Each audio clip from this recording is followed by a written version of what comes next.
Nasional tahun 2003. Siap laksanakan. Siap.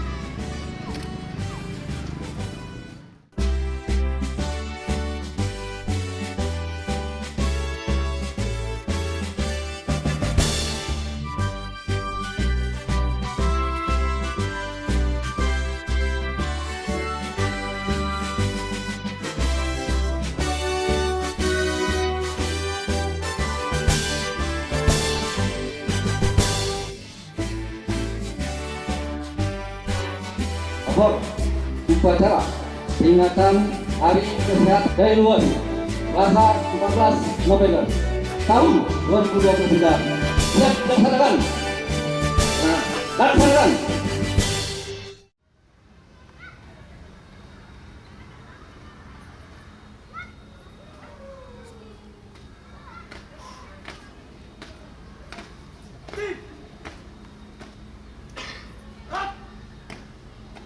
Teruskan.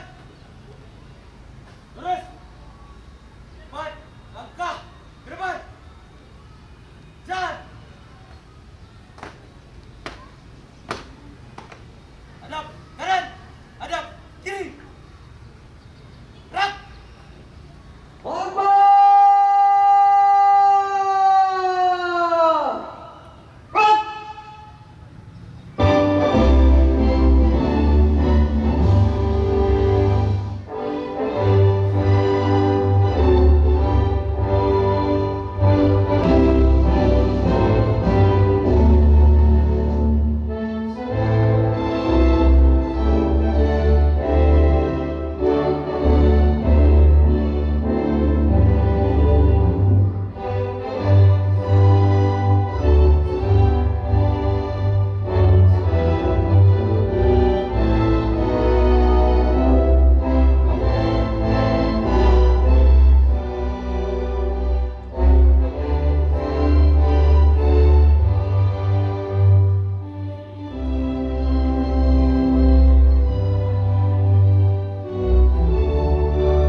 Kita, bangsa Indonesia harus bekerja keras, memanfaatkan peluang ini sebagai momentum Indonesia lolos dari middle income trap, menjadi negara berpendapatan tinggi, serta mencapai visi Indonesia Emas 2045.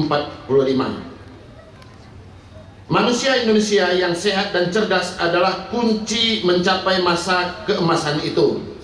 Karenanya, tema hari ini, Hari Kesehatan Nasional ke-59 tahun 2023, yaitu Transformasi Kesehatan untuk Indonesia Maju, mutlak kita laksanakan. Setiap orang berhak memperoleh pelayanan kesehatan, dan negara bertanggung jawab atas penyediaan fasilitas pelayanan kesehatan yang layak.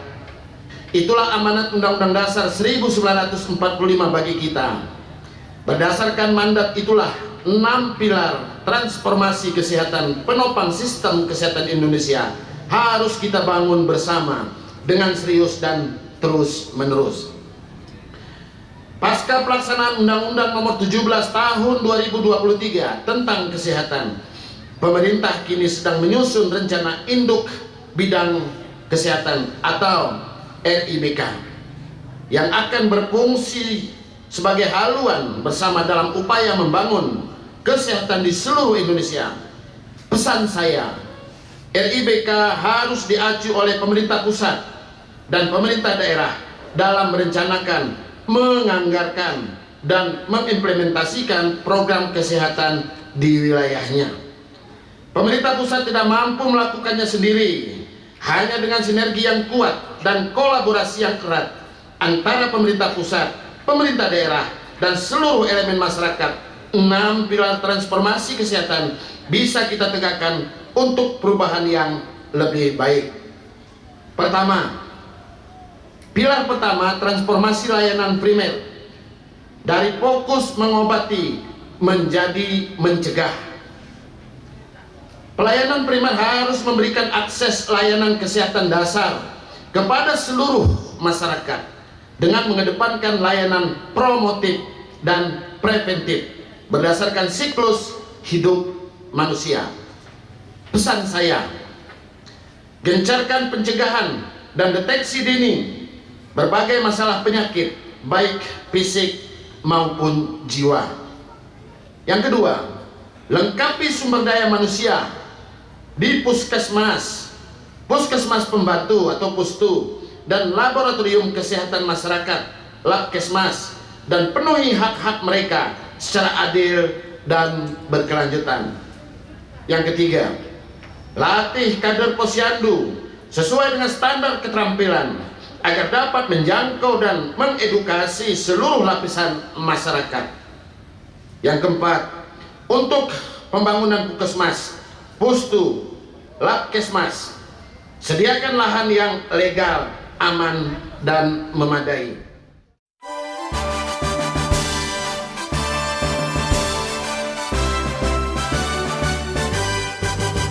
Gerakan masyarakat hidup sehat, bugar dan bermanfaat. Berpikir positif, hidup produktif untuk kesehatan kita. Rajin olahraga, konsumsi gizi seimbang, rutin cek kesehatan, selalu pelihara kebersihan demi Indonesia sehat. Ayo mulailah hidup sehat, awali dari kita.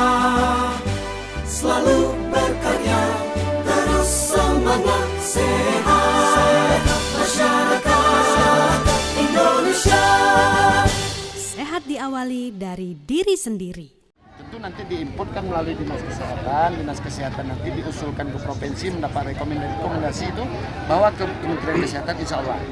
Cuman saya berpesan, usahakan putra setempat. Karena pengalaman yang sudah ini habis, nanti uang daerah pindah. Nah ini tidak boleh lagi lah. Nah itu sudah yang pertama dan itu yang terakhir. Ini saya ingatkan untuk jajaran kesehatan, tidak boleh. Banyak putra putri kita di sini yang dokter umum mesti. Silakanlah. Mau beasiswa kan terserah, tapi pasti balik ke sini. Pak, bagaimana harapan dengan pelayanan kesehatan? Ya tentu kita berupaya terus ya, pelayanan kesehatan ini semakin maju kan sesuai dengan pidato Menteri tadi, semakin membaik, semakin meningkat ya. Dan pelayanan ini kita tidak boleh membuat hasil atau pengkotakan tidak boleh. Apakah dia di pedalaman, perkotaan, kepulauan, tadi kan disebutkan seperti itu.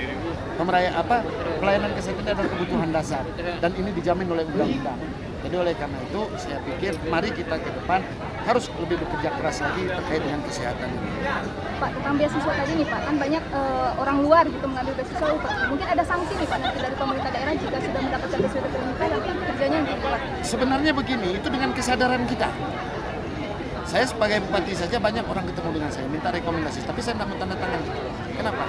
Ya harus putra putri setempat lah. Kalau putra putri setempat itu pasti balik ke sini dia, pasti itu. Tapi kalau dari luar nanti kan otomatis dia kembali juga ke tempat asal muasal dia. Nah, hasil pelayanan kita, anggaran yang sudah kita keluarkan, walaupun nanti dari pusat ada, tentu dari daerah juga cost sharing-nya kan pasti ada. Ini kan kasihan kita, ya. Akhirnya pelayanan kesehatan kita terus tetap seperti itu. Nah, ini harus kita jaga. Saya sudah ingatkan semua. Ini kan banyak lulusan kesehatan di Kabupaten Gayo sendiri tenaga medis Pak. Bagaimana nanti lapangan kerja ke depannya Pak? Ya tentu sekarang ini kalau menyangkut lapangan kerja kita kan sesuai dengan peraturan perundang-undangan kan ada P3K ya. Nah ini programnya sekarang ya kita ikuti. Kita juga tadi juga sudah saya sampaikan ke PJSK bagaimana menyusun formasi ya. Nah supaya ke depan ini kita jangan salah. Apalagi tahun depan tidak ada lagi kita menerima pegawai kontrak. Itu plus dia, ada lagi. Apakah itu juga harus dari Gayo Pak? Apanya? Diterima apakah harus dari? Ya tentu kita kan harus kita utamakan pemuda kita. Pemuda Gayo Luas lah, pemuda-pemudi putra putri Gayo Luas lah. Ya, supaya komunikasi itu kan berpengaruh. Ya, bersosialisasi kan itu berpengaruh. semuanya banyak pengaruhnya. Jadi sehingga bukan kita dalam arti kata mengkotakan daerah, tidak. Tetapi pelayanan itu lebih cepat menyentuh gitu. Nah, sumber daya manusianya tentu harus kita urus.